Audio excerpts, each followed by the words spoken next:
Something else we're going to be working on, I got the next sections of backdrop, so kind of starting to get things cleared off this upper level so that we can get the next pieces of backdrop. I'm going to have to move this. I really don't have any place to put these last couple buildings, so I'll get those moved out of the way as we come down this section.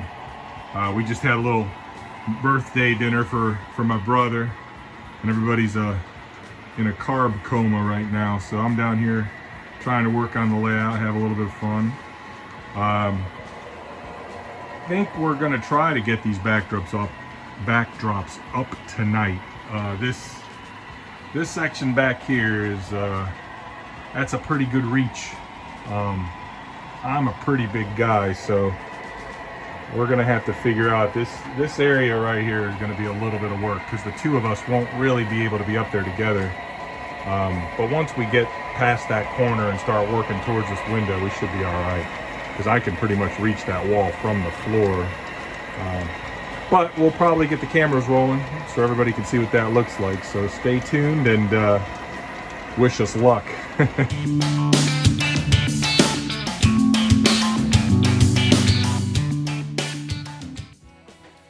So we've got 2 out of the 3 backdrops. This is the transition piece, and you can see where the seams are. We unfortunately don't have the most plumb, this is really cheap plywood or particle board or whatever you want to call it, press board. So we'll come back in at our seams and just with a little bit of dark green paint, and we'll make that seam disappear right there. This is the transition going down from this is the Blue Sky Mountain series over here, and we come down to Blue Sky Valley, which has a much lower tree line. The reason being, we have these 2 windows over here to deal with, which are about 13 3/8. So this is one of the nice things about working with Joey at Trackside Scenery. I talked to him and he made sure that I mapped this all out here and sent him a drawing. And I'll put that on the screen so everybody can see what I did. And then he makes the backdrops and ensures that he stays within the parameters that you give him to work with, which is pretty awesome. On this particular scene, we knew that this silo over here, that actually I need to get, you can see a shadow because there's not enough adhesive behind it. So I'm gonna use a paintbrush, get a little more adhesive back there. We knew that silo was gonna be above this window line, but because we had all the measurements done, we knew it was gonna be nowhere near the window. Didn't have to worry about it. When Randy and I came through this corner, unfortunately this house it's not plumb, and kind of knew that coming out of this corner we were not going to be able to keep it level without getting a kink. And sure enough, we knew that we were starting to kick upwards. You can see a little bit of blue down there at the bottom. So what we did was right along this building line right here, we actually cut the backdrop. And we'll probably put some shrubbery or something in front of that just to mask all this down here. And there's going to be probably like a concrete or an aggregate facility right in this space here, so it's going to be able to block a lot of this transition.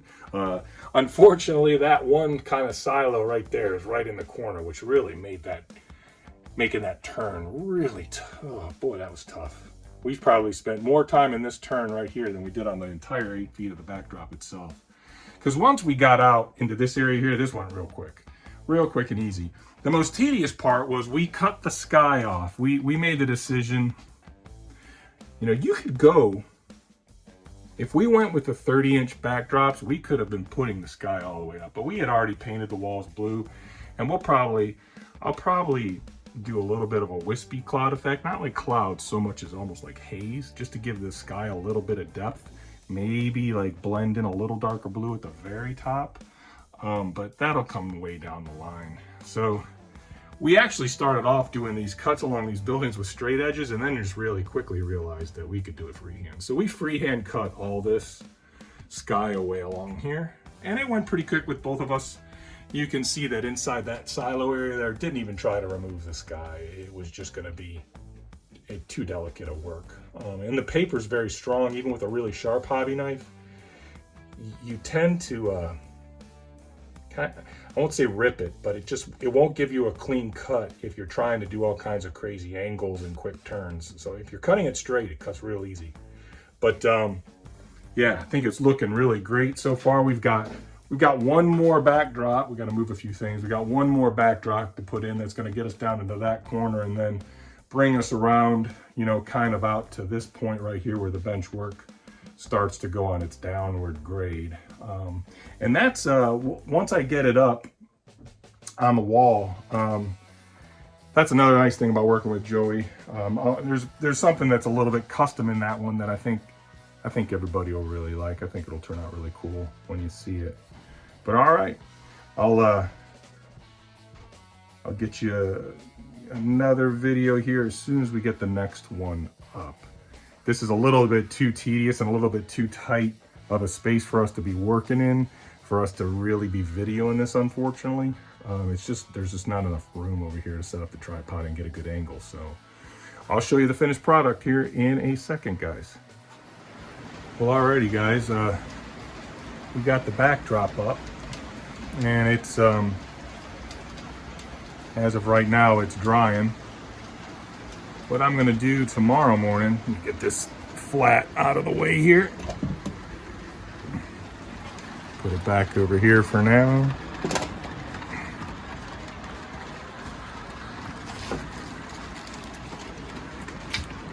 So, as I mentioned, you can see the seams. Our walls are not perfectly plumb, and this is one of the reasons why coved corners are such a nice thing. When you get into these corners right here, you run into a problem. You can see where this kicked up. We had to cut the backdrop to reset it. And that's just because this corner is just not plumb. A coved corner would have alleviated that. And it is what it is. I wanted to do coved corners, but we decided not to. We decided against it. Not a big deal. But we made our transition coming down from the Blue Sky Mountain to the Blue Sky Valley series to get under the window. And then we brought everything across. Now, one thing that's cool, there's the other seam right there. So I'll come in with some black paint, darken that up, and then go back over it with some different shades of green, and it'll go away. One nice thing that Joey did for us, we did this custom warehouse. It's got my cousin's HVAC logo and name on it, which I thought was really cool. There's the road kind of going off into the backdrop, and then it makes its turn, and you know it'll come back going down the wall, which this is a solid grade going all the way down the wall. So pretty much every backdrop from here down to the end of the layout is going to be a custom backdrop, which is why we're going in this order. So now that we have that set, we'll be able to work this out. But I think we're going to change the track plan up here. This track has never been secured. It's loose. There might be one screw or two just to keep it from moving around, but we're going to pull all these switches out, make the main line solid through here, so we don't have to follow the main line to do our switching and operations up here in this kind of semi-commercial, semi-urban sort of light industrial district. Probably going to put a switch in over here to bring, you know, rail traffic up into this way, have an industry or two being fed up here. There'll be a grade crossing over here to get into a kind of a center city zone. And then we'll have another switch track that comes off and then splits again to come down to this spur over here. And this is probably going to be a concrete facility up in this whole corner. So we'll have a couple tracks for either switcher storage or aggregate / sand, pickup, delivery, etc. But really, really happy with the way the backdrops turned out. I can't say enough about Trackside Scenery. So we have 4 full-size backdrops and 1 2-foot transition at this point. So that's 5 backdrops. And by my estimation, we're going to need 3 more to get us down this wall to where you see that, that mountain detail right there. Beyond that will be a future expansion, but we're not to that point yet. So we'll have 3 more backdrops coming down this side of the layout, and then that's kind of upper scenery section is going to be done. Like I said, I'm going to probably get some azure blue, some darker blue, and blend that up as we go up from the horizon. Some white wispiness in there. There won't necessarily be clouds. But, you know, sort of that, not hazy, but, you know, clouds that have never really formed into clouds, just kind of hazy look. But, you know, all in all, I really feel like the backdrops, and please forgive us, the layout is a disaster area right now because we're working on it. But we've got, you know, kind of panorama-wise, boy, we've got, well, 8 times 4 plus a 2-foot section. So we've got 34 feet of backdrop up right now. And it really looks good. You know, it might have seemed tedious cutting all the sky away, but really it wasn't too bad. This middle section, we both worked on it at the same time. The transition section I cut by myself. This section over here was mainly tree line, so I cut that by myself. And the two of us got it up. Probably took us about an hour and a half in total.